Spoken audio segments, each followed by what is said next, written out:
Since yesterday, there have been emerging reports of cracks within Azimio la Umoja. And for me, I'm one person who I don't just rush into reaching to such conclusions. I was still giving it time and see how it was evolving. I followed Alfred Mutua's show in Citizen TV today, the Thursday in the morning. Then after that, I also followed a meeting that he was holding with Maendeleo Chap aspirants at KICC in the mid-morning. And if you look at the tone and how Alfred Mutua is speaking, there is all indications that he's heading to the Kenya Kwanza team. But of course, what we are saying there is not just a mere speculation. There is a storm around the Azimio team. When Alfred Mutua was addressing the Maendeleo Chap aspirants in KCC, in the middle of his speech, Raila Odinga called him. And I want to believe that Raila was listening. Maybe Raila was watching that because that meeting was being streamed in his Facebook page live. And I think he was offering when he was mentioning those conditions. So Alfred Mutua even exposed to that call. Can you watch this a bit? Kwa hivyo namalizia kwa kusema naona mheshimiwa ananipigia. I'm leaving now.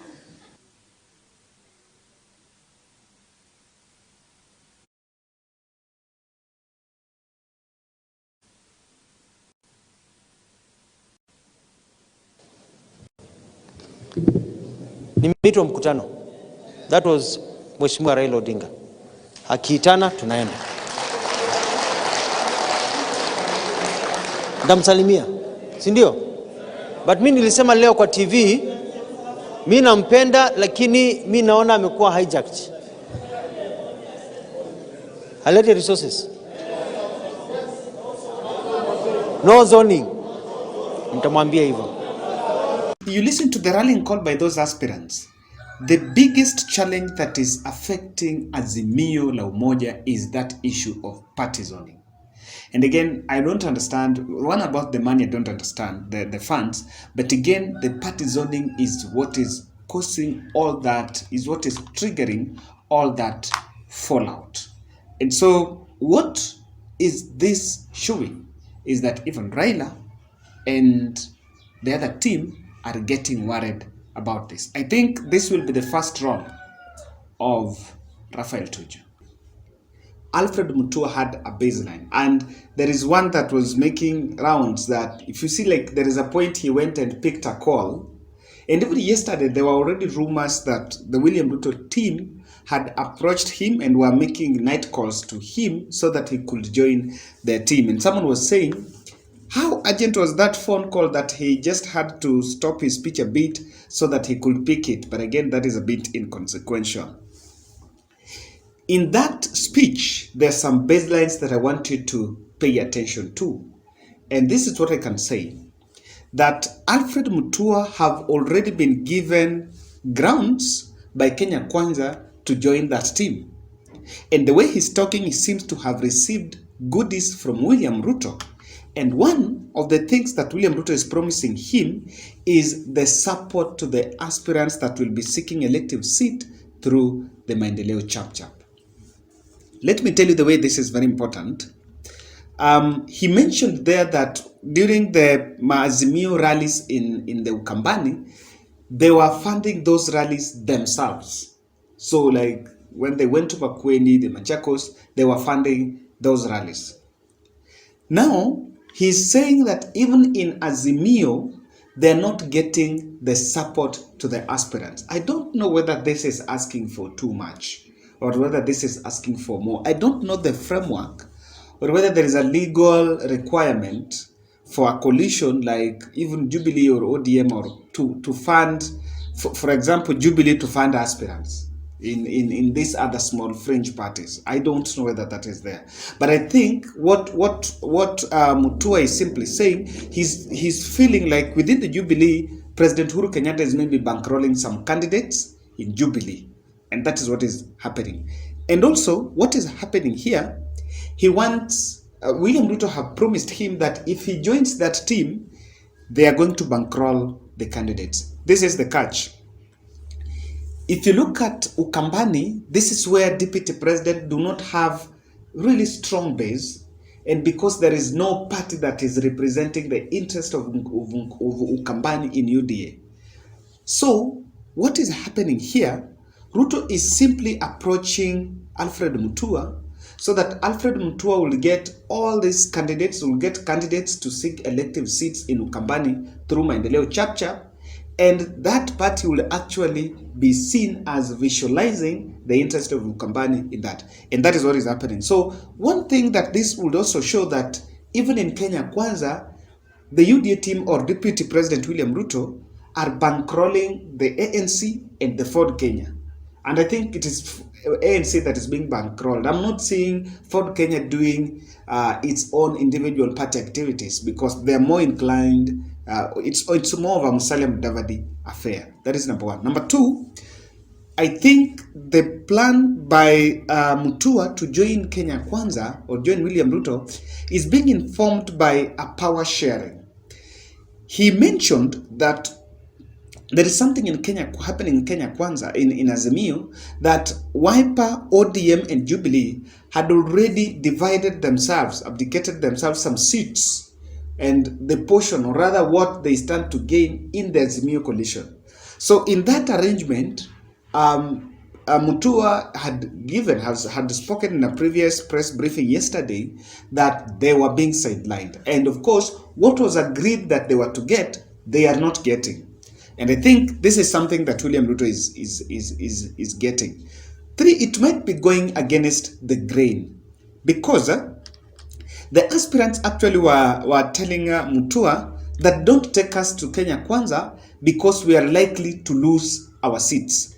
Simply because in Ukambani, the grain is the Azimio way. So going against the grain will actually crush these aspirants that will be seeking those elective seats. The biggest beneficiary here is Wiper Party. But then, going against the grain will also help Alfred Mutua to gain visibility. He's actually going to gain national visibility because if you look at Azimio, I think it's more of Raila, Uhuru, Kalonzo, and Martha Karua affair. But if he crosses the other side, this is something that is getting, that William Ruto is telling him that is going to get visibility. Ladies and gentlemen, what do you think is bringing all this? Yesterday, there was a press briefing by Mutua, and he mentioned, and I think even today in the morning, I just want to bring for you a chronology of events so that you also make your own judgment on who is getting it right and who is wrong. Mutua is saying that during the KICC event, where they had agreed that these small parties were going to be part of the agreement, things went, and what they were signing there, they were never told. It was that after President arrives, things were to be done, and in a way that all the parties become comfortable. In fact, he was saying that Raila Odinga was even played because Raila told him everything is fine. But again, if he looks later on, he realized that things were not going there. The yet in the house is two things. That Alfred Mutua is saying that in that clause, they were being called to sign a power sharing deal. So the power sharing deal was one that will see first, the position of running mate is very contentious, and I think according to what they are talking, is like Kalonzo Musyoka has been given that position, and as I mentioned in my initial analysis, that is suppressing the influence of the three governors. And remember, these three governors, Mutua, Ngilu, and Kibwana, had already occupied the front seat in Azimio la Umoja. Kumbe the owners of those seats were still sitting at the back. Somebody was making that joke. So that issue of them going to sign that coalition agreement with Azimio, they had refused to sign it because it was introducing the party zoning. And for once, I think Raila Odinga needed to take control of Kalonzo's appetite to control Ukambani. Because the truth be told, even in Siaya, UDM, Gumbo defected to UDM, and he might seek that seat through UDM. Even in these other areas, what should have been done is to allow the Maendeleo Chap Chap and even Charity Ngilu, let them have that friendly fight between them and Wiper Party. That happened in 2017. Alfred Mutua was seeking the governor's seat through Maendeleo Chap Chap. Maendeleo Chap Chap was with Jubilee.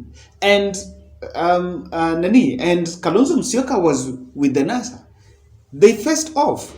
And at the end of the day, Maendeleo Chap Chap won. So I don't know why the issue of the party zoning in Ukambani, I honestly want to make my personal submission. I think it is selfish.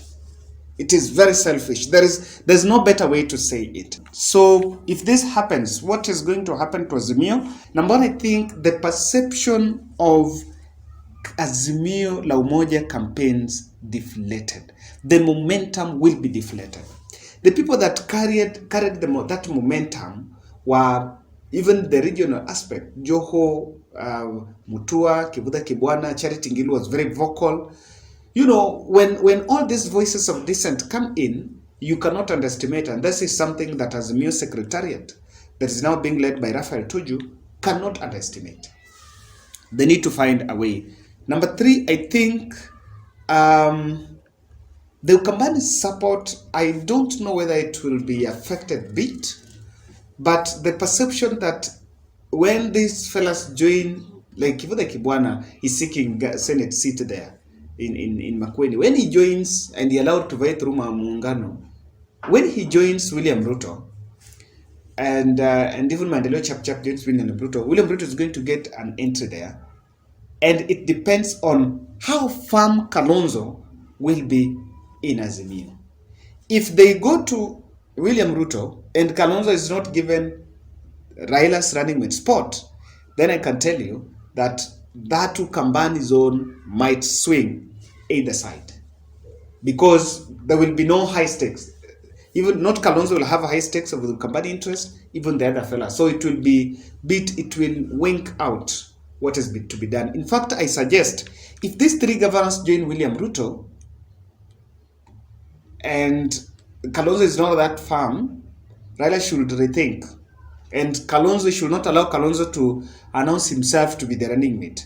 Just take the firm stand and go for a Central Kenya running mate, so that job is well done. Because for me, I think there is bit of that rivalry that is going on. The question that this is going to pose, and this is what is going to happen, ladies and gentlemen, Kalonzo Musyoka spoke of a trust deficit. Then when these fellas also leave and going to Kenya Kwanza, it's also an issue of a trust deficit. It's going to show an Azimio that is not really trustworthy. This is the script. This is why everyone that is joining William Ruto, this is what they're saying. This is what Musalia Mudavadi is saying, Wetangula is saying. Now the three governors going there. The repetition of that is going to be monotonous, and it can sink, and it's a political narrative that will go against the Raila and Uhuru team. So for me, I really want to point it out that there is that likelihood that these fellas are going to Kenya Kwanza, and it is the making of that. Ask yourself these questions, and I don't know whether they're interlinked. If you look at the parties that are protesting, the knack of, there are two knacks. There is the Charity Ngilu's knack and the other knack for Martha Karua. Now, the Martha Karua's is not in that list of protesting. If you look at the parties that are protesting and the parties that are from Ukambani Mwejeli, all of them, Chama cha Kazi, Maendeleo and Charity Ngilu's knack, and then DAPK. DAPK is checkmating Raila Odinga, ODM's party in Western. The other three parties are checkmating Wiper in Ukambani. Something needs to be done. There is something that they need to check out here. If DAPK decides then to join even Kenya Kwanza, because even DAPK was part of yesterday's presser, what will that pose to them? Where is the interest of the Luhya nations? Those are the bold questions that these people must ask. When they put the three-legged tool of ODM, Wiper, and Jubilee, they must ask themselves a question. Where is the interest of Luhya nation? You need to put DAPK at the table. You need to put Eugene Wamalwa at the table. Another question, where is the interest of Rift Valley? You need to put KANU at the table. Very bold. Those are very legitimate questions. Ladies and gentlemen, that's my analysis. I'm coming back with something from David Ndi's wife. Interesting.